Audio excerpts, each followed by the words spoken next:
PF ઉપાડવા માટે આપણે સૌપ્રથમ આપણે અહીં યુએન નંબર નાખીશું. તમે જોઈ શકો છો આ બધા મારો યુએન નંબર છે. નીચે આપણે પાસવર્ડ નાખીશું. ઓટોમેટિક ફિલ થઈ જશે.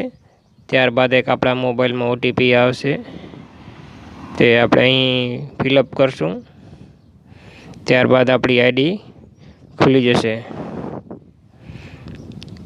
સર્વરના કારણે આપણે ઓટીપી આવતા થોડીક વાર લાગી રહી છે. આપણે ઓટીપી અહીં ફિલઅપ કરી દઈશું. ત્યારબાદ આપણે સબમિટ કર્યા બાદ આપણી પીએફ એકાઉન્ટ ખુલી જશે. ત્યારબાદ તમે જોઈ શકો છો આ આપણું પીએફ એકાઉન્ટ છે.